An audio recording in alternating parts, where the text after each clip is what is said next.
안녕하세요. 사연 읽어주는 남리입니다. 오늘도 와주셔서 감사합니다. 구독과 좋아요 부탁드리며 오늘의 사연 바로 시작하겠습니다. 안녕하세요. 저는 올해로 60살 먹은 남성입니다. 젊은 시절엔 피땀 흘려가며 힘들게 살아온 저지만 지금은 경제적 자유를 이뤄서 남부럽지 않게 살아가고 있습니다. 비록 오랫동안 가정을 이루지 못해서 노총각으로 오랫동안 불리긴 했었지만요. 그런 제가 3년 전에 저희 집에 자신을 과부라 소개한 입주 도우미를 집에 들이면서 정말 기절할 만한 일을 겪게 되었는데요. 그 일을 겪은 후 저는 완전히 새로운 삶을 살게 되었습니다. 그 이야기를 한번 해보려고 합니다. 저는 어릴 적 사남매와 함께 자랐습니다. 제 아래로는 여동생 둘과 막내인 남동생이 있었어요. 찢어지게 가난한 저희 집에서 막내인 남동생을 돌보는 건 우리들의 몫이었죠. 저는 동생들 중에서도 특히 막내를 제일 예뻐했어요. 저와 같은 남자 형제여서도 그랬지만 유난히 예쁜 짓을 많이 해서 정이 많이 가는 아이였습니다. 게다가 저와 아주 많이 닮기도 했었고요. 특히 제 얼굴에 밀크 커피 반점이 커다랗게 있는데 제 동생도 똑같은 위치에 반점이 있었어요. 그것 때문에 종종 바둑이 형제라고 놀림을 받긴 했지만 동생에게 더 애착이 가는 이유이기도 했습니다. 먹을 게 풍족하지 않았던 시절 시골에서 자란 우리들은 늘 배고픔을 달고 살았습니다. 부모님은 남의 집 농사일을 돕거나 부엌 일을 해주며 사셨어요. 아버지가 동네의 인심 좋은 부잣집에 농사일을 도우러 간 날이면 우리 남매들은 기름진 밥을 먹을 생각에 하루 종일 신나있곤 했습니다. 아버지가 하루 종일 밭에 나가 일하시면 어머니는 그 집 부엌 일을 온종일 돕곤 하셨습니다. 그러면 밥때가 되었을 때 그 부잣집에서 우리 식구들을 모두 불러 모아 삼시세끼를 먹여주곤 했어요. 그 주인 댁에서는 인심 좋게 밥을 한 보따리 싸주곤 했어요. 그럼 또 그걸로 아껴서 몇 날 며칠을 먹을 수 있었습니다. 그 초록 대문 집에만 갔다 온 날이면 우린 다음날 어김없이 화장실 전쟁이 일어나곤 했죠. 서로 똥 싸겠다고 하는 바람에 말이에요. 우리 남매는 막내에게 곧잘 먹을 걸 양보하곤 했어요. 왜냐하면 막내가 키도 작고 몸집도 작아서 많이 약골이었거든요. 툭하면 열이 나고 아픈 바람에 어머니의 걱정이 이만저만이 아니었습니다. 그래서 먹을 게 생기면 우리는 꼭 막내에게 양보했던 것이었죠. 하루는 동생이 여름날 놀러 나갔다가 갑자기 쏟아진 비에 흠뻑 젖고 돌아왔습니다. 워낙 몸이 약했던 형주는 곧바로 감기에 걸리고 말았어요. 다른 애들은 감기에 걸려도 콧물 며칠 흘리고 1, 2주만 고생하면 낫는 것을 제 동생은 한 달이 넘게 기침을 하곤 했죠. 이번엔 아무래도 감기가 좀 심한 것 같아요. 열도 일주일째 안 떨어지고요. 형주를 병원에 좀 데려가는 게 어떨까요? 어머니의 말씀에 아버지는 깊은 한숨을 내쉬었었어요. 그럴 수밖에 없는 게 하루가 멀다 하고 아픈 동생 탓에 병원비와 약값이 이만저만 많이 드는 게 아니었거든요. 부모님이 매정한 분들은 아니었는데 집안 사정을 생각하지 않을 수 없으셨나 봅니다. 그렇게 며칠만 더 지켜보자 하셨는데 결국 이틀 만에 동생은 병원에 입원하게 되었어요. 감기인 줄 알았는데 폐렴 진단을 받았다고 했죠. 그 당시 저는 공장에 다니며 일을 하고 있었어요. 집안 형편상 중학교는 꿈도 꿀 수 없었고 국민학교를 졸업하자마자 아버지를 따라다니며 일손을 도왔어요. 그러다 17살에 공장에 들어갔고요. 공장에서 일을 마치고 집에 왔는데 집안 분위기가 이상했습니다. 어머니가 방금 전까지 운 것처럼 앞치마로 눈물을 찢고 계셨거든요. 엄마, 무슨 일 있어요? 무슨 일은 별일 없어. 형주는 좀 어떻대요? 좀 나아졌대요? 응. 어머니의 반응이 어딘지 모르게 이상했습니다. 형주 이야기를 꺼내자 계속 말을 돌리시더니 일찍 자라고 하고는 집 밖으로 나가시더라고요. 여동생들도 저를 바라보며 어깨를 으쓱해 보일 뿐이었죠. 형주가 입원한 후에 딱 한 번 병원에 들린 적이 있었습니다. 그런데 어째서인지 그날 후로는 아버지가 병원에 문병을 가지 못하게 막으셨어요. 형주 상태가 안 좋으니 면회가 안 된다면서요. 결국 부모님 입을 통해서 형주의 소식을 들을 수밖에 없었죠. 형주는 7살 때도 병원에 입원한 적이 있었습니다. 결핵에 걸렸거든요. 그때는 한 일주일 정도 입원했다가 퇴원했었는데 그런데 이번에는 일주일이 넘어도 형주가 퇴원한다는 소식이 들리지 않았습니다. 여동생들과 저는 부모님을 볼 때마다 형주 소식을 묻곤 했어요. 누가 묻던지 간에 부모님의 표정은 매우 어두우셨기에 우리 남매들은 마음 한구석에 불안감마저 들고 있었죠. 일을 마치고 집에 간 날 여동생들과 어머니의 울음소리가 문 밖까지 들렸습니다. 불길한 느낌이 들었어요. 설마 아니겠지 하며 창호지 문을 벌컥 열어 제꼈습니다. 새 모녀가 부둥켜 안고 우는 모습이 눈에 들어왔어요. 오빠, 형주 불쌍해서 어떡해. 형주 죽었대. 사실을 확인한 순간 저절로 눈물이 흘러나오더군요. 부모님은 장례 절차고 뭐고 그런 것도 없이 우리들 모르게 조용히 형주를 묻어주고 왔다고 했습니다. 어디에 묻었는지는 알려주지도 않고요. 그 후로 어머니는 집에서 죽은 형주를 보았다며 종종 이상한 말을 하곤 하셨어요. 형주야, 거기 위험하니까 내려와. 장독대 깨지면 다친다. 얼른. 여동생들은 그런 어머니의 모습을 보며 불안에 떨어야 했어요. 미쳐가는 어머니를 보는 자식들의 마음이 어땠겠어요. 그야말로 참담한 심정이었죠. 아버지는 참다 못해 집터가 안 좋은 것 같다며 이사를 가자고 하셨어요. 제가 태어날 때부터 자리 잡고 살았던 집이었던 만큼 모든 추억이 담긴 집이었습니다. 반면에 그만큼 형주를 많이 떠올리게 하는 집이기도 했죠. 아버지는 이사 갈 곳을 알아본다며 버스를 타고 멀리까지 다녀오시곤 했어요. 저는 그 사이 일하던 공장에서 이상한 소문을 듣게 되었습니다. 제가 일하던 공장에는 저의 사촌 형도 있었어요. 큰 고모의 맏아들인데 이 형의 소개로 이 공장에서 일하게 된 것이기도 했죠. 아무튼 그 형이 제게 이상한 소리를 하더라고요. 형훈아, 네 동생 말이야. 실은 죽은 게 아니라는 소문이 있어. 뭐?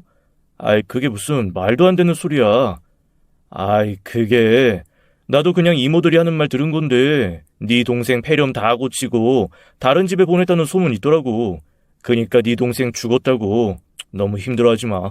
아마 부잣집에 가서 잘 살고 있는 걸 수도 있으니까. 확실해? 그게 정말이냐고. 아니, 확실한 건 아니고 아무도 장례 치르는 걸 본 사람이 없다고 하니까 어른들은 그렇게 생각하는 눈치더라고. 진짜인지 아닌지는 모르겠지만 그래도 그렇게라도 생각하면 마음이 좀 덜 아프잖아.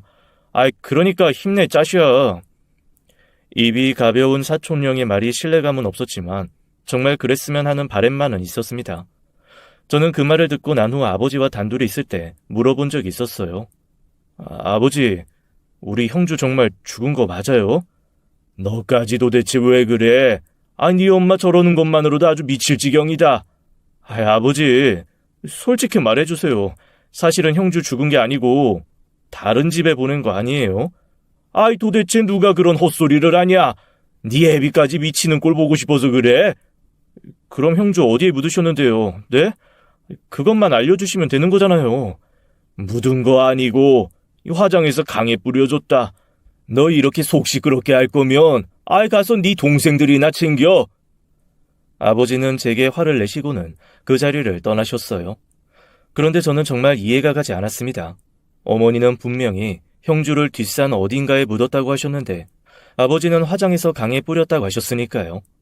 두 분 중 한 명은 거짓말을 하는 것이거나 혹은 두 분 다 거짓말을 하는 게 분명했죠. 곰곰이 생각을 하다가 저는 혼자서 하나의 결론에 다다랐습니다. 형주는 죽은 게 아니라 병 치료를 마치고 어느 부잣집의 아들로 간 것이라고요. 우리 중에 누군가를 남의 집에 보낸다는 건 이상할 것도 없는 일이었어요. 그 정도로 형편이 어려운 집이었으니까요. 그렇게 생각하고 나니 차라리 한결 마음이 가벼워졌습니다. 한동안 동생의 죽음으로 밥 한 숟가락 잘 넘어가지 않았었는데 동생이 어딘가에서 잘 살고 있다고 생각하니 차라리 잘 됐다는 생각마저 들었어요. 동생이 자주 아파서 돈 많은 부잣집에서 치료받으며 사는 운명도 괜찮다고 생각했으니까요. 아버지는 빠르게 이사를 가셨습니다. 충청도에서 나고 자란 우리는 경기도에 자리를 잡게 되었어요. 아버지는 건설 현장에 일을 다니셨고 어머니는 이사 온 후에 조금 나아지시는 듯 했어요. 20년이라는 세월이 훌쩍 지났습니다. 그 사이 저도 참 많이 달라졌어요. 예전에는 가족을 위해 돈을 벌었더라면 이제는 정말 부자가 되는 걸 목표로 돈을 벌고 있었죠. 돈 때문에 형주와 이별했다고 생각했던 것이 저를 자극했던 것 같습니다. 저는 돈을 벌려면 남 밑에서 일해서는 안 된다고 생각했어요. 저는 과일 가게에서 일하다가 경매장에서 과일을 사서 거래처에 납품하는 일을 시작했습니다. 계속해서 거래처를 늘려가다 보니 매출도 꾸준히 상승했어요. 번 돈은 차곡차곡 모아서 작은 다세대 주택부터 투자해서 세를 놓았어요. 그렇게 계속해서 돈을 굴리다 보니 돈 좀 꽤나 버는 놈 소리를 듣더라고요. 제 젊음을 갈아 넣어 악착같이 돈을 버는 사이 부모님은 조금씩 연로해져 가기 시작했습니다. 20년쯤 지나서 어머니는 암에 걸리시고 말았습니다. 어머니도 원체 몸이 약한 체질이어서 그런지 항암 치료를 잘 버티지 못하셨어요. 네 번째 항암 치료를 시작하기도 전에 어머니의 체력이 바닥이 났고 환갑도 되지 않은 젊은 나이에 생을 마감하게 되셨습니다. 아버지는 어머니가 그렇게 되자 급격히 건강이 안 좋아지셨어요. 평소 고혈압에 당뇨까지 있으셨는데 스트레스로 인해 상태가 더 안 좋아지셨죠. 시집간 여동생이 아버지를 모시겠다며 집으로 모셔갔는데 동생이 있어서 정말 든든하고 고맙더라고요. 제가 해줄 수 있는 건 돈을 좀 보태서 집 한 채 마련할 수 있게 해주는 것 뿐이었어요. 은혜야, 정말 고맙다. 내가 큰아들인데 장서방한테 면목이 없네. 됐어. 우리 사이에 무슨 그런 말이 다 있어? 내가 딸인데 아버지 모시는 거야 당연하지. 그리고 오빠는 일하느라 바쁘잖아. 아버지를 오빠네 집에 맡겨봐야 밥이나 제대로 챙겨 드실 수 있겠어? 오빠도 제때 밥 못 챙겨 먹는 거 뻔히 아는데. 오빠 좋으라고 모셔가는 거 아니고 내가 안심하려고 모셔가는 거야. 그러니까 걱정하지 마. 저기, 이거 받아. 저는 동생에게 도장이 든 통장 하나를 내밀었습니다. 이게 뭐야? 여동생은 통장을 열어보고는 깜짝 놀라 안 그래도 커다란 눈이 더 커지더군요. 이번에 집주인이 전세금 많이 올린다고 했다며 이참에 재계약하지 말고 집 한 채 마련해. 그래야 아버지 편히 모시지. 그리고 내가 장서방한테 면목도 서고. 오빠, 생각도 못했는데 정말 고마워. 아버지 모시면서 필요할 때 잘 쓸게. 야, 넌 사람을 뭘로 보고. 이건 그냥 집값에 보태. 더 필요한 돈은 내가 매달 보낼 테니까. 우리 남매는 참 사이가 좋았어요. 막내가 죽은 후로 더더욱 사이가 돈독해지는 감이 없지 않아 있었습니다. 한번 형제를 잃어보았고 그 고통과 슬픔을 알기에 서로 끈끈함이 남달랐어요. 게다가 여동생들이 어찌나 효녀들인지 서로 아버지를 모셔가겠다고 했고요. 그 덕에 아버지도 기운을 차리시고 어느 정도 건강을 회복하셨죠. 그런 동생들에게 늘 고마운 마음이었어요. 동생들과 사이가 좋았지만 제 나이가 40을 넘고 나서는 만날 때마다 늘 곤욕을 치러야 했습니다. 여동생들이 저를 장가 보내지 못해서 안달들이었거든요. 어머니가 안 계시니 동생들이 더 나서서 난리였어요. 소개팅 주소는 물론이고 한 번은 가족 모임에 모르는 여자를 데리고 와서 저를 곤란하게 한 일도 있었답니다. 그런데 저는 그런 만남은 별로 내키지가 않더라고요. 특히 굳이 결혼을 해야 하나라는 생각도 있었어요. 저는 젊어서부터 여자를 만나는 게 늘 사치라고 생각하며 살았습니다. 지금 이렇게 부를 이룬 것이 제가 잘나서가 아니라 운이 좋아서였기 때문이라고 생각했거든요. 물 들어올 때 노 젓는다고 하죠. 지금 이 순간을 열심히 살지 않으면 이 운이 끊길 것 같은 불안감에 저는 한눈 팔지 않고 일만 했습니다. 그러다 보니 결혼은 고사하고 연애도 제대로 해본 적이 없었어요. 딱 한 번 마음에 드는 여자가 있었던 적은 있었습니다. 제 나이 30쯤이었어요. 제가 납품하는 과일 가게 직원이었는데 마음씨가 참 착한 사람이었죠. 그 사람은 동네에 어렵게 사는 노인들을 위해 상처가 많은 못난 과일들을 모아뒀다가 나눠주곤 했습니다. 그걸 주인에게 들켜서 혼이 나는 걸 제가 몇 번이나 본 적이 있었죠. 과일 가게의 다른 직원에게 들은 바로는 그 사람은 누군가에게 베풀 만큼 여유 있는 사람은 아니었어요. 아버지는 돌아가시고 어머니가 병원에 입원해 있다는 이야기를 들었거든요. 그 처자가 버는 돈을 모두 병원비에 쏟아붓고 있다고 했죠. 자기 코가 석자인 사람이 남을 돕는 모습을 보니 처음엔 좀 코웃음이 쳐졌어요. 나이가 저보다 8살이나 어린 처자였는데 어려서 세상 물정 모른다는 생각이 들었거든요. 그런데 나중에는 생각이 달라졌어요. 힘든 상황 속에서도 늘 꿋꿋하고 밝은 모습을 보이는 그 사람이 참 대단하다고 느껴졌습니다. 긍정적인 에너지가 느껴진다고 할까요? 그래서 끌렸어요. 과일 가게 직원들이 분위기를 띄워줘서 단둘이 밥 한 끼 같이 한 적도 있었습니다. 하지만 더 이상의 관계 진전은 되지 않았죠. 그 여자는 어머니 병원비를 신경 쓰는 것만으로도 너무 정신이 없었고 저는 일이 바쁘다는 핑계를 대긴 했지만 사실 자신이 없었거든요. 또다시 가난의 굴레 속으로 함께 들어갈 자신이 없었습니다. 그때 당시엔 먹고 사는 데에 아무 문제는 없었지만 모아둔 재산은 그리 많지 않았거든요. 어느 날 그 여자분이 과일 가게 일을 그만뒀다는 소식을 듣게 되었을 때 저의 첫사랑도 흐지부지 끝나버렸어요. 그 후로는 아예 여자는 쳐다보지도 않았죠. 그러다 보니 자연스럽게 노총각으로 늙어갔어요. 불행 중 다행이라면 돈 많은 노총각이라는 사실이었죠. 세월은 쏜살같이 지나갔습니다. 그 사이 아버지도 돌아가셨죠. 제 나이가 50이었을 때였으니 아버지가 돌아가시는 게 이상한 일도 아니었어요. 동생들과 장례를 치르고 또다시 일상을 향해 달려갔습니다. 어느덧 저는 10개가 넘는 과일 가게를 내고 과일을 납품하는 곳도 수십 군데가 되었습니다. 중도매인으로서 온라인 샵에도 뛰어들어서 사업 규모는 더 커졌어요. 그래도 게을러지지 않고 직접 경매장에 나가 늘 발품을 팔았어요. 돈은 점점 모였고 목돈을 굴려서 더 큰 목돈을 만들었습니다. 그런데 돈만 벌다 보니 몸이 한두 군데씩 망가지더군요. 아마 나이가 한몫한 것 같았습니다. 결국 저는 일선에서 물러났어요. 중요한 관리 업무만 맡고 현장 발품 파는 일은 그만두게 되었죠. 제 나이 57에 반은 은퇴를 한 거나 마찬가지였어요. 은퇴 겸 이사도 가게 되었습니다.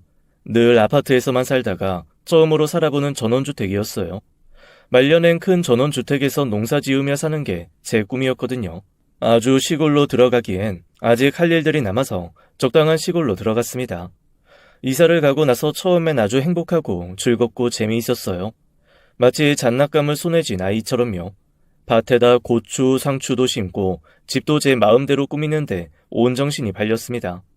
별채가 하나 있는데 그곳에서는 목공 작업실을 하나 만들어서 간단한 가구를 만들기 시작했죠. 그동안 일만 하면서 살아왔는데 목공 취미도 생기고 농사도 짓다 보니 너무 좋았습니다. 그런데 그것도 하루 이틀이더라고요. 농사 지은 채소는 남아돌았고 밥 지어 먹는 게 여간 귀찮은 일이 아니었어요. 채소는 주변에 나눠드리면서 밥은 나가서 사 먹게 되니 이게 뭐하는 짓인가 싶어졌죠. 게다가 지하까지 합쳐서 3층이나 되는 전원주택을 저 혼자서 관리하는 건 너무 버거운 일이었어요. 그래서 고민 끝에 사람을 구하게 되었죠. 가사 일을 도맡아서 해줄 가사 도우미를요. 집 청소와 식사 준비 정도 생각하고 하루에 8시간 정도 일해주실 분을 찾고 있었습니다. 그런데 시골이라 그런지 정말 사람이 안 구해지더라고요. 처음에 한 3분 정도가 면접을 보러 오셨는데 제 마음에 차지 않아서 뽑지 않았습니다. 그리고 후회를 했죠. 그 후로는 진짜로 면접 보러 오겠다는 사람이 없었거든요. 시내에 있는 식당에 나가 밥을 먹으면서 식당 주인 아주머니께 한탄 아닌 한탄을 했습니다. 자주 밥을 먹으러 가다 보니 좀 친해졌거든요. 아줌마, 요즘 왜 이렇게 사람 구하기 힘들어요? 혹시 아는 이모님 있으면 소개 좀 해줘요. 아직도 사람 못 구했어요? 그러게 처음 면접 온 사람 뽑으래니까.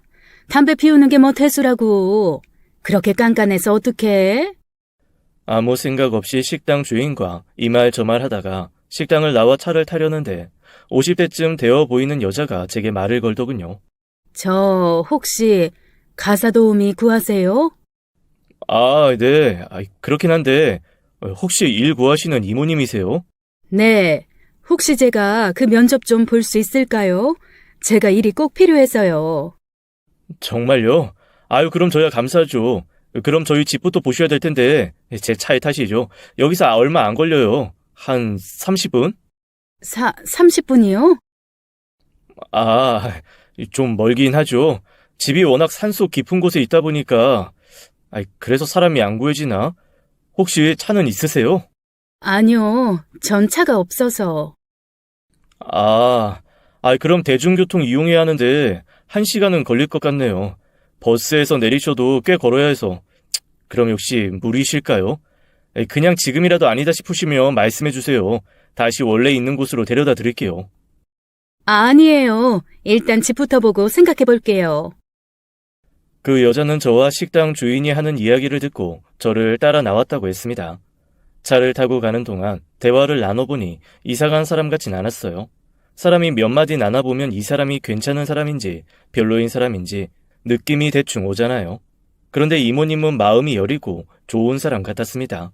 다만 삶의 고난과 역경에 찌든 모습이라고 해야 할지 어딘가 주눅 들어 보이고 걱정이 많은 얼굴 표정이었어요. 순간 어린 시절 제 어머니가 떠올랐습니다. 이모님은 말이 없는 편이었어요. 제가 질문을 하지 않으면 입을 잘 열지 않으셨죠. 집까지 가는 30분간 저 혼자 거의 떠들어댔습니다. 일을 하게 되면 어떤 일들을 해야 하는지 이야기하다 보니 어느새 집에 도착했죠. 사실상 구두 면접은 차 안에서 오는 동안 치러진 것과 마찬가지였어요. 저는 2분만 일하겠다고 하면 당장 일 시작하라고 할 생각이었습니다. 그만큼 제가 혼자서 집안일을 모두 하기에는 버거운 상태였어요. 집에 도착해서 이모님께 집 구석구석을 보여드렸습니다. 1층과 2층을 모두 둘러보는 동안 이모님은 단 한마디도 하지 않으셨어요. 저는 속으로 생각했죠. 왜 한마디 말을 안 하지? 집이 넓어서 못하겠다고 하려나? 이거 정말 큰일이네. 지하실을 보여좀 말어. 저희 집에는 집 내부와 연결되어 있는 지하실이 있었습니다. 사실 이 지하실에 반해서 제가 이 집을 산 것도 있었어요. 잔짐들을 모두 지하실에 보관해두면 집을 깔끔하게 쓸 수 있으니까요. 그런데 사실 더 큰 이유는 가성비 측면이었죠. 이런 집을 지을 때 지하실을 만드는데 얼마나 큰 돈이 들어가는지 알거든요. 사실 제가 매입한 가격은 이 집 건축비에도 못 미치는 가격이었어요. 제가 잘은 알지 못하지만요. 땅값에 조금 더 보태서 샀다고 해도 될 정도로 값이 싸게 나온 집이었습니다. 가격에 비해서는 인테리어가 꽤나 훌륭했고요. 그런데 살아보니 왜 그런지 알 것 같기도 했어요. 시내에서 멀기도 했고 집 관리도 쉽지 않은 집이었어요. 관리자를 두지 않으면 금방 폐가로 변하기 딱 좋은 사이즈였다고 할까요? 아무튼 1, 2층만 보여줬는데 이모님 표정이 밝지 못했어요. 속으로 망했다고 생각하고 있는데 이모님이 처음으로 입을 열었습니다. 아까 보니까 아래로 내려가는 계단이 있던데 거긴 뭐죠? 거기요. 집에 딸린 지하실인데 거기까진 청소 안 하셔도 돼요. 걱정 마세요. 거기까지 해달라고 하면 제가 양심이 없죠. 한 달에 한 번 먼지만, 아니. 1년에 한 번만 해주셔도 돼요. 사실 저도 이 집에 이사와서 처음 이사 온 날만 내려가 봤지 거의 갈 일도 없거든요. 좀 볼 수 있을까요? 이모님과 함께 지하실로 내려갔습니다. 지하실은 말 그대로 텅 빈 지하 공간이었어요. 부동산에서는 이런 공간에 스크린 골프를 설치하면 좋다고 얘기해 주었지만 저는 골프에는 영 취미가 없었죠. 그래서 오로지 짐 두는 공간으로만 쓰고 있었어요. 그마저도 이사 온 지 그리 오래되지 않아서 쌓아둘 짐은 별로 없었고요. 선풍기, 제습기, 그런 자잘한 물건들만 몇 개 놓아있는 정도였어요. 이모님이 아까보다 높은 톤으로 말을 걸어왔어요. 사장님, 집이 참 넓고 좋네요. 네. 너무 넓은가요? 네, 넓네요. 역시 그럼 일은 안 하시는 거죠?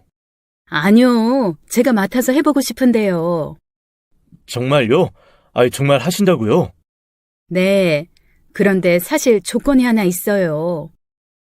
조건이라는 말에 급여를 올려달라는 것이겠구나 생각이 들었습니다.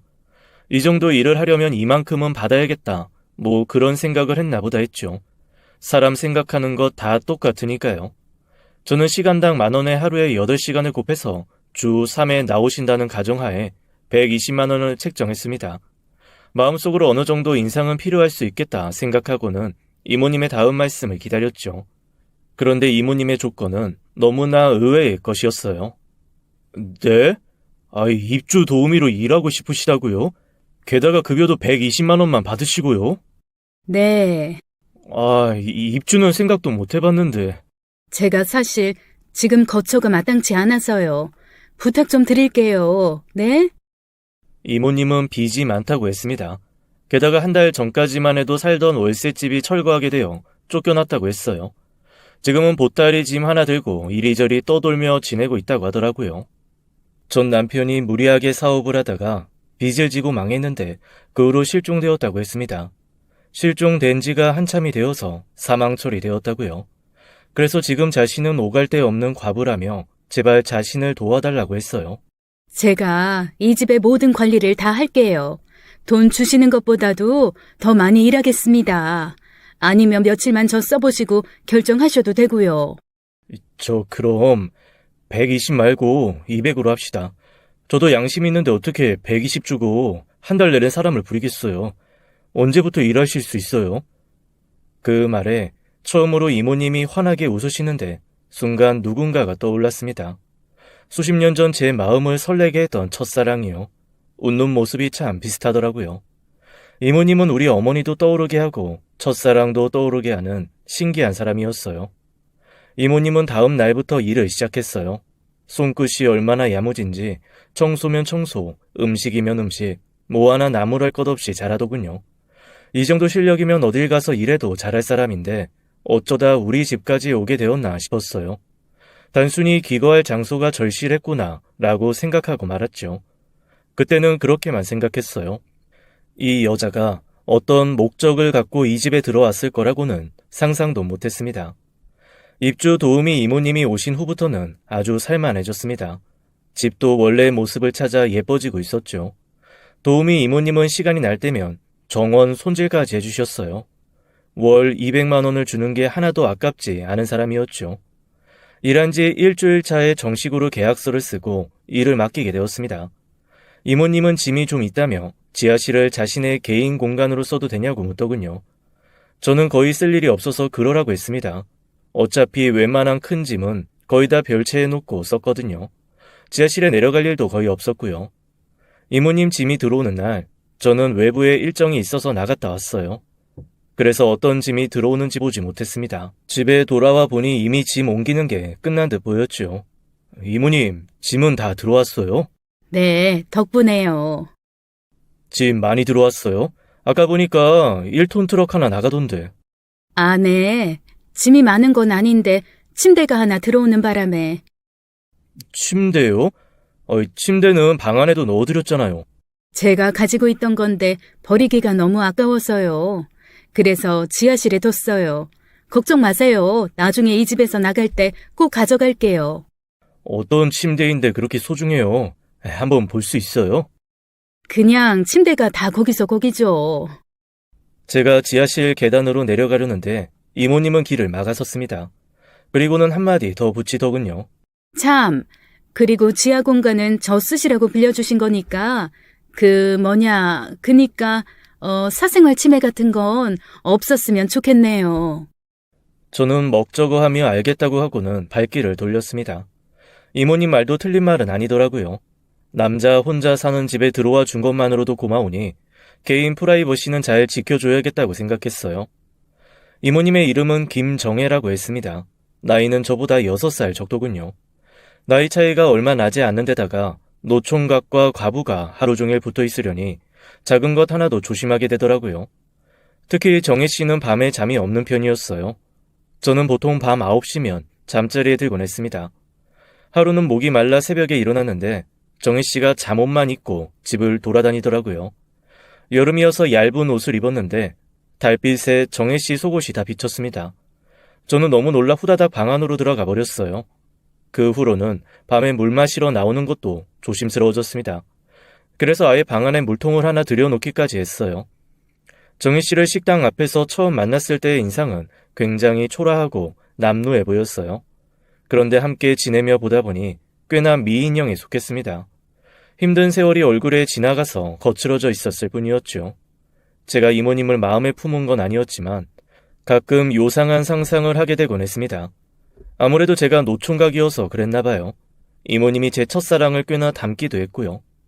드라마에서 보면 대저택에 사는 젊은 회사 대표와 그곳에 일하러 들어온 도우미가 사랑에 빠지는 그런 일들이 있잖아요. 저는 저와 이모님이 정분이 나서 결혼하는 상상까지 하곤 했습니다. 그런데 이런 상상이 얼마나 허무맹랑하고 창피한 것이었는지 저는 얼마 후에 깨닫게 되었어요. 그리고 기절할 만큼 놀랄 만한 일도 겪게 되었죠. 어느 날부터 이모님의 이상한 행동이 시작되었습니다. 밤마다 냉장고를 뒤지고 화장실을 수시로 드나들곤 했어요. 더 이상한 건 이모님 손에 들린 커다란 쓰레기 봉투였어요. 지하실에 들어가기만 하면 쓰레기 봉투를 들고 나오는데 그게 정말 이상했습니다. 한 사람이 살면서 하루 동안 그렇게 쓰레기가 많이 나올 일이 없잖아요. 도대체 저 안에서 이모님은 무엇 하시는 건가 궁금해 미칠 지경이었죠. 이모님은 2층 방보다 지하실을 더 자주 들락이셨습니다. 어느 날은 아침에 지하실에서 자고 나오는 것까지 보게 되었죠. 거기서 주무셨어요? 아, 여름이라 지하실이 시원해서 잠깐 누웠다가 깜빡 잠들었어요. 요즘 지하실에 부쩍 자주 가시네요. 아이, 거기 뭐 꿀단지라도 숨겨놨어요? 저는 농담이라고 던진 말에 이모님 표정이 경직되더군요. 농담이라고 말하고는 뒤돌아섰는데 그날부터 그 지하실이 궁금해지기 시작했습니다. 대체 뭐가 있길래 그 지하실에 밤마다 내려가서 아침까지 나오지 않는 건지 말이에요. 이모님에게도 사생활이라는 게 있어서 차마 대놓고 내려가 보진 못했지만 한번 생긴 호기심은 사라질 줄 몰랐어요. 그러던 어느 날이었습니다. 한밤중에 천둥 번개가 크게 치는 바람에 잠에서 깨었어요. 바깥에서 빗소리가 크게 들리기에 거실로 나와 보았죠. 밖에는 바람도 유난히 많이 불고 있었어요. 휑휑 부는 바람소리에 세차게 내리는 빗소리, 그리고 간간히 치는 천둥소리는 커다란 집을 음산하게 만들기까지 했습니다. 거실이 유독 어수선하고 시끄럽다고 생각했는데 아니나 다를까 창문이 한쪽 열려서 비가 들이치고 있었어요. 바닥에는 빗물도 고여 있었고요. 아줌마를 부를까 하다가 너무 늦은 시각이라 제가 직접 닫게 되었습니다. 창문을 닫고 나니 집안은 다시 고요해졌어요. 그런데 집안 어디선가 이상한 소리가 들려왔습니다.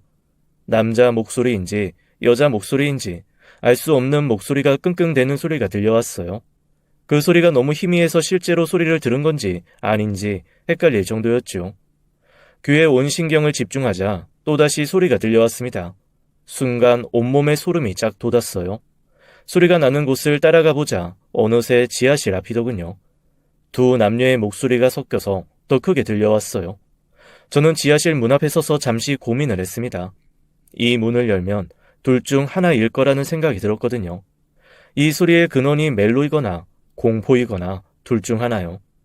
전날 밤 잠이 오지 않아서 TV에서 틀어주는 공포 영화를 보다가 잠이 들어서 그런지 제 생각은 공포 쪽에 더 치우쳐 있었습니다. 게다가 아까 거실 쪽에 열린 창문이 예사롭게 느껴지지 않았어요. 혹시 도둑이 든 게 아닐까 하는 생각이 스쳐 지나갔습니다. 내 집에서 도대체 무슨 일이 일어나고 있는 건지 저는 알아야 했어요. 무섭긴 했지만 용기를 다 끌어모아서 벌컥 문을 열어 젖혔습니다. 그런데 덜컹 소리만 한 번 날 뿐 문이 열리지 않았어요. 저는 문을 쾅쾅 두들기면서 소리쳤습니다. 이모님, 지금 무슨 일이에요? 괜찮으세요? 거기서 대체 뭐 하는 거예요? 문 좀 열어보세요. 제 소리에 문 안쪽에서 나던 소리가 멈췄습니다. 그게 더 이상했어요. 이모님이 나쁜 일을 당하는 거라면 살려달라는 소리가 들려와야 했으니까요. 아, 이모님, 당장 문 열어요. 아니면 제가 열쇠로 열고 들어가겠습니다. 한참 동안 문을 열어주지도 아무 소리도 내지 않던 이모님이 제가 열쇠로 열고 들어가겠다는 말에 대답을 하더군요. 저기 아무 일도 없어요. 저 괜찮아요. 그냥 가세요. 아무 일도 없는 거면 이 문 좀 열어보시라고요. 어서요. 아무 일 없으니까 제발 그냥 가시라고요. 셋셀 동안 이 문 안 열면 경찰 부릅니다. 하나, 둘, 셋! 셋하는 사이에도 문은 열리지 않았습니다. 저는 결국 열쇠를 가져왔고 문을 직접 열고 들어갔어요. 그리고 그곳에서 충격적인 광경을 보게 되었습니다. 이모님이 한 남자를 부둥켜 안고 저를 바라보고 있었어요. 그들을 향해 다가가는지 쾌쾌한 냄새인지 찌릉내인지 모를 냄새가 코를 찔러왔습니다. 지금 여기서 뭐 하시는 거예요? 이 사람 대체 누구고요? 죄송해요, 사장님. 죄송해요. 제발 한 번만 봐주세요. 예? 이모님은 제 앞에 무릎을 꿇고 빌기까지 했어요. 하지만 그것보다 놀라운 건 앞에 펼쳐진 광경이었죠. 지하실 한가운데에는 병원 침대가 놓여 있었습니다. 그 침대 위에는 옷을 반만 걸친 한 남자가 누워 있었어요. 당신 누구야? 아니, 누군데 내 집에 몰래 들어와 있어? 죄송합니다. 그 사람은 막무가내로 쳐들어온 저에게 어떠한 저항도 하지 못하고 누워서 눈알만 굴리고 있었어요. 게다가 이 상황을 어쩔 줄 몰라 하는 표정이었습니다. 아무래도 몸이 성치 않은 사람 같았어요. 옷을 반만 걸친 것이 모양새가 이상했는데 아무래도 옷을 갈아입던 중인 것 같았죠. 끙끙거리던 소리도 그래서 난 모양이었어요. 그런데 제 눈길을 끄는 것은 또 하나 있었습니다. 바로 그 남자의 얼굴이었어요. 그 남자 얼굴엔 저와 같은 밀크커피 반점이 있었습니다. 반점을 시작으로 그 남자의 얼굴을 구석구석 살펴보았어요. 저와 닮은 듯하고 안 닮은 듯한 그 남자의 모습에 갑자기 심장이 두근대기 시작했어요. 혹시나 부잣집에 보냈다던 내 동생은 아닐까 싶어서요. 반은 경계심에 반은 기대감에 물었습니다. 이모님, 이 사람 누구예요? 네? 누군데 내 집에 몰래 들어와 있냐고요? 죄송해요. 제가 다 설명할게요. 제 얘기 좀 들어주세요. 하나도 빠짐없이 다 얘기해요. 지금 당장. 제가 듣게 된 이야기는 앞에 펼쳐진 광경만큼이나 충격적인 이야기였어요. 침대에 누워있는 사람은 이모님의 남편이었습니다. 죽었다던 그 남편이 살아서 침대에 누워있던 것이었죠. 처음 이모님 면접날 들었던 이야기가 다 거짓은 아니었어요. 그중엔 사실과 거짓이 섞여 있었죠. 두 사람은 20살쯤의 꽃다운 나이에 만나서 서로 사랑을 했다고 했습니다. 어려운 가정 형편이었지만 성실하게 살면서 가난을 극복해 나가는 중이었다고 했어요. 두 사람은 10년 만에 종잣돈을 모아서 채소 가게를 차렸대요. 그 가게를 차리려고 살던 집도 다 뺐다고 했죠. 대신 채소 가게에서 먹고 자며 살았다고 했습니다. 하루빨리 돈을 벌어 방 3칸짜리 빌라로 이사가는 게 꿈이었대요. 형편상 아이는 하나만 낳아서 잘 기르자고 해서 한 명을 낳았는데 그 아이가 10살이 되던 해에 사고로 세상을 떠났다고 했어요. 사이는 질식사였대요. 방 안에 노끈을 두었는데 그걸 아이가 가지고 논 모양이었어요. 하루 종일 일에만 열중하느라 아이가 뭘 하는지 들여다보지 못했나 봐요. 가게를 마감하고 방문을 열었을 땐 이미 돌이킬 수 없는 상태였던 거죠. 큰일을 겪고 난 부부는 절망 속에서 살았답니다. 가까스로 채소 가게를 열었는데 얼마 후 그것마저 할 수가 없었다네요. 채소 가게 자리가 재개발에 들어가면서 가게를 빼야 했거든요. 터무니없이 적은 보상금을 받았다고 했어요. 경황 없는 와중에 작은 단칸방을 구해 나왔다고 했습니다. 상실감에 극심한 우울증이 온 아내는 자해를 했고 남편은 그런 아내를 무척 걱정했대요. 여보, 아이는 다시 가지면 되고 일은 다시 시작하면 돼. 싫어요. 어차피 이런 가난한 집안에서 태어날 아이 뭐하러 낳아요? 또 일에 치여서 살면서 우리 태웅이처럼 죽게 하라고요? 다 필요 없어요. 다 소용없다고요. 나 그냥 내버려둬요. 이제 나한테 남은 건 아무것도 없으니까. 남편은 결심했대요. 사업으로 성공하겠다고요. 보조금 남은 것 중 일부와 빚까지 내서 새로운 사업을 열었답니다. 그런데 그것은 또 다른 불행의 시작이었대요. 남편은 아이 잃은 슬픔을 새로운 사업으로 극복하려 했지만 일은 뜻대로 되지 않았답니다. 사업 실패는 빚더미로 이어졌고 결국 위장 이혼까지 하게 되었다고 했습니다. 그리고 남편은 실제로 한 달간 실종되었다고 했어요. 실종 신고 한 달 만에 남편을 찾았다는 연락을 받았어요. 병원으로 찾아갔을 땐 이런 상태였고요. 빌라에서 뛰어내렸다고 하더라고요. 우리가 돈 벌면 이사 가려고 했던. 그 후로는 말씀 안 드려도 아시겠죠? 어느 미친 집주인이 환자 딸린 도우미를 받아주겠어요. 사장님 속이고 들어온 건 100번 잘못했지만 제겐 선택지가 없었어요. 이모님의 남편은 전신마비 환자라고 했습니다. 보고 듣고 말도 할 수 있지만 목 아래로는 전혀 움직이지 못한다고 했어요. 죄송합니다. 이게 다 저 때문이에요. 이 사람 아무 잘못 없습니다. 내치려거든 저만 내치세요.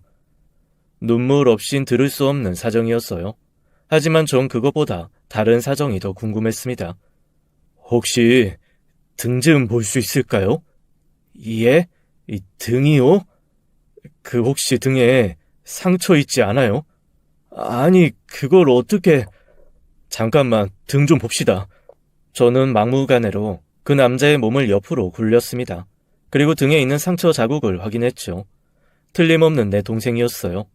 내 동생이 어릴 적 뒤로 넘어지는 바람에 돌에 등이 찍혀서 엄청 피가 많이 난 적이 있었거든요. 그 상처가 동전 크기만큼 푹 패여 있었는데 그 남자 등에도 그만한 크기의 상처가 있었어요. 비록 오랜 세월이 지나서 모양이 똑같은지는 모르겠지만 분명히 같은 위치에 있는 상처였습니다. 저는 곧바로 제 동생을 끌어안았어요. 형주야, 너 형주 맞지? 나 형이야. 형원이 형. 부잣집에 가서 잘 사는 줄 알았는데 어쩌다가 이 지경이 된 거야. 형주라뇨? 제 남편은 고상철인데. 이모님, 얘 내 동생 형주예요. 형주 맞아요. 얼굴 반점 나랑 똑같잖아요. 봐봐요. 저기 잠시만 저 좀 놔주세요. 숨이 막혀서 미안하다 형주야. 남자는 잠시 숨을 고르더니 제게 이야기를 했습니다. 무슨 사정인지 모르겠지만 저는 사장님 동생이 아니에요. 저는 씨가 귀한 집안의 외동 아들로 자랐거든요. 이래봬도 제가 어릴 적엔 집안이 잘 살았습니다. 아버지가 노름으로 다 날려먹어서 그렇지. 그래, 아마 그랬을 거다. 널 데려간 집이 부잣집이랬으니까. 무슨 소리인지 모르겠지만 저 입양 아니에요. 씨 도둑 못한다고 제가 누가 봐도 아버지랑 판박이거든요. 잘 기억해봐. 등에 상처 그거 어떻게 생긴 거야? 산에서 뱀 보고 놀라서 뒤로 넘어졌잖아. 그래서 돌에 찍히고 굴렀던 거 기억 안 나? 아닌데. 이거 화상 자국이에요. 아버지가 집안 재산 다 말아먹고 술 먹고 홧김에 저한테. 사장님이 뭔가 오해하는 것 같은데 사장님 얘기 한번 해봐요. 그렇게 저는 제 옛날 이야기를 끄집어냈습니다. 그리고 내 동생인 줄 알았던 그 남자와 이야기를 맞춰보았지만 전혀 제 동생이 아니었어요. 잠시 동안 내 동생을 만나서 기뻤는데 현실은 그렇게 아름답지 않았어요. 혹시 나랑 유전자 검사해볼 생각 없어? 아이고, 사장님. 이 사람 저랑 아기 때부터 동네 소꿉친구였어요. 사장님 사연은 안타깝지만 이 사람이 사장님 동생은 아니에요. 그래도 뭐 얼굴에 반점이 똑같고 두 분이 생긴 것도 은근 닮긴 했네요. 뭐 이 사람 형이라고 해도 믿겠어요. 그나저나 저희는 이제 어떻게 되는 건가요? 그 물음에 저는 섣불리 아무 말도 내뱉을 수가 없었어요. 일단은 자고 내일 이야기하자고 했죠. 그리고 어김없이 다음 날이 되었습니다. 거센 비바람은 물러가고 다음 날 날씨는 아주 쾌청했어요. 언제 비가 왔냐는 듯이요. 저는 어떻게 해야 하나 고민을 많이 했습니다. 그리고 결론을 내렸어요.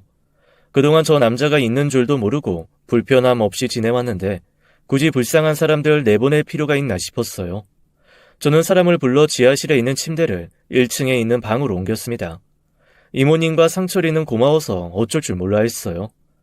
이제 밤마다 몰래 쓰레기 봉지 버리지 말아요. 내가 최신형 쓰레기통 사놨으니까 그게 밀폐돼서 냄새도 안 나고 벌레도 안 생긴다네요. 이 은혜를 어떻게 다 갚아야 할지 정말 감사해요, 사장님. 고마우면 우리 집 일 열심히 해줘요. 그리고 나 필요하면 언제든지 얘기하고요. 우리는 마치 원래부터 같이 살았던 사람들처럼 지내기 시작했어요. 상철이는 어딘가에 살아있을 제 동생이라고 생각하며 잘 대해주었습니다. 그러던 어느 날이었어요. 저 사장님, 염치 없지만 부탁이 하나 있는데요. 외국 나갔던 제 동생이 한국에 들어온다는데 거처가 없어서요. 모텔방을 잡으면 되긴 하는데 그래도 워낙 오랫동안 못 보고 지냈어서요. 혹시 며칠만 저희 집에 와 있으면 안 될까요? 이모님, 이번에는 선 넘지 맙시다. 딱 며칠만이에요. 아셨죠? 네, 감사해요, 사장님. 이모님은 일주일 후에 한 여인을 집으로 데려왔습니다. 그리고 저는 깜짝 놀랄 수밖에 없었어요. 현관 문 앞에 캐리어를 끌고 들어오는 그 여자는 저의 30여 년 전 제 첫사랑이었으니까요. 우리 둘은 서로를 단박에 알아보았습니다. 많이 늙어서 얼굴엔 주름살이 가득 있었지만 예전 얼굴 모습이 그대로 남아있었어요. 그제야 왜 이모님 얼굴에서 저의 첫사랑 얼굴이 보였는지 알 수 있었죠. 사장님이 우리 언니의 은인일 거라고는 상상도 못했어요. 저도 이모님 동생이 제 첫사랑일 줄은 상상도 못했습니다. 네? 첫사랑이요? 아니, 첫사랑이 아니라 첫사람이요. 처음 같이 밥 먹은 사람, 첫사람. 그나저나 외국에서 왔다던데 그동안 어떻게 지낸 거예요? 정희 씨는 갑작스럽게 어머니가 돌아가셔서 가게 일을 그만두게 되었다고 했습니다. 그리고 새로운 일을 시작했다고 했어요. 미용 기술을 배워서 미용 일을 하다가 아는 사람이 미국에 가면 같이 일을 해도 돈을 많이 번다는 말에 미국으로 떠났다고 했어요. 그리고 그쪽에서 쭉 지냈다고 했습니다. 조카가 잘못된 것도 한참 만에 들어와서 알게 되었다고 했어요. 그리고 언니와 형부의 사정도 최근에서야 들어서 알았다고 했습니다. 언니, 어떻게 이런 방구 말 한마디를 안 할 수가 있어. 나한테 얘기했으면 내가 도와줬을 거 아니야. 내가 어떻게 너한테 나 힘든 얘기를 해. 그동안 네가 엄마 아버지한테 어떻게 했는데 병수발 다 하고 돌아가실 때까지 들어간 돈도 네가 다 부담했잖아.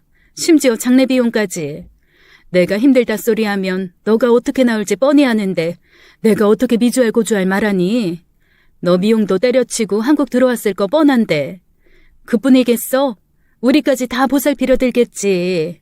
그거 아니까 내가 너한테 연락 안 한 거야. 그럼 왜 이제 와서는 연락했는데? 그야 뭐 살만해졌으니까 사장님 덕분에. 그리고 너 여기저기 몸 아프다며.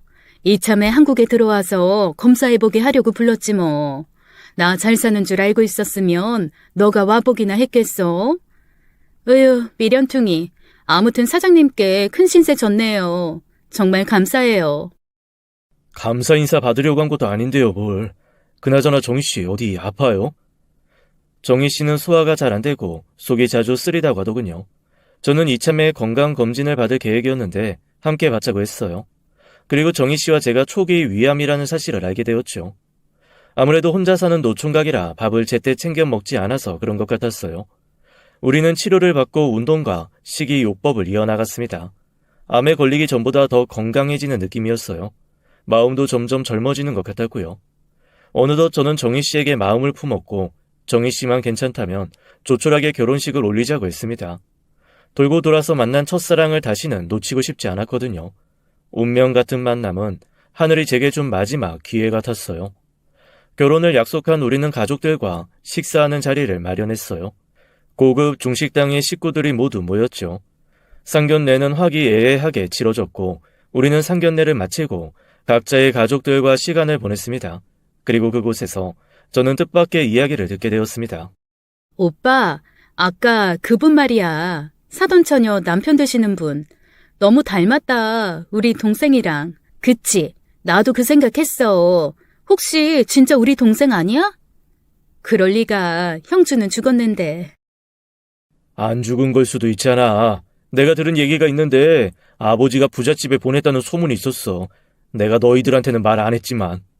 제 말에 첫째 여동생은 씁쓸한 표정으로 저를 한참 바라보았습니다. 그리고는 차분하게 말하더군요. 오빠, 그건 사실이 아니야. 실은 아버지가 우리 집에 계실 때 나한테 비밀 하나 얘기해 주신 게 있어. 그 얘기를 오늘 하게 될 줄은 몰랐네. 그리고 듣게 된 이야기에 무척 놀랐어요. 제 동생은 죽은 게 맞다는 거였죠. 폐렴 고치려고 병원에 들어갔다가 상태가 호전되지 않았고 결국 사망 진단을 받았대요. 그런데 부모님이 직접 장례를 치르지 않은 이유가 있었습니다. 부모님이 시신을 의대에 기증한 것이었어요. 장례도 병원 측에서 시신 없이 치러주었다고 하더군요. 장례식 치를 비용이 없었던 부모님의 선택이 아니었을까 싶었어요. 우리 삼남매는 안타까움을 술잔으로 비워냈죠. 한 달 후 저는 마당에서 조촐한 결혼식을 올렸습니다. 여동생들이 누구보다 기뻐해 주었어요. 너무 늙음하게 하는 결혼이라 좀 창피하긴 했지만요. 제 아내인 정희 씨는 예전이나 지금이나 참 마음씨가 고왔어요. 마당에 채소들을 길러서 다 먹지 못하고 남은 것들은 어려운 사람들에게 나눠주곤 한답니다. 서로 배려하고 아껴주니 싸울 일도 없더라고요. 저는 가끔 너무 늦게 아내를 만난 것이 안타까워서 이렇게 말하곤 합니다. 여보, 우리가 이렇게 잘 맞을 줄 알았으면 30쯤에 결혼할 걸 그랬어. 그럼 아내는 이렇게 대답하더라고요. 글쎄요. 지금까지 살아온 세월이 있으니까 우리가 더 잘 맞는 게 아닐까요? 당신이 우리 언니랑 형부를 받아주지 않았다면 당신이 이렇게 마음씨 넓고 착한 사람인 줄 몰랐을 거 아니에요. 안 그래요? 아내 말도 다 맞는 것 같습니다. 지금 우리는 처형 부부와 함께 행복하게 잘 살고 있습니다. 최근에는 진돗개 한 마리를 들였어요. 동네 주민분이 한 마리 분양해 주셨거든요. 아직은 새끼라서 집은 못 지키겠지만 무럭무럭 자라서 우리 가족들을 잘 지켜줬으면 하는 바람입니다. 저의 기막힌 이야기는 여기까지입니다. 긴 사연 들어주셔서 감사합니다. 지금까지 사연 읽어주는 남녀였습니다. 끝까지 함께 해주신 여러분 감사드리며 저희는 다음 사연으로 돌아올게요. 감사합니다.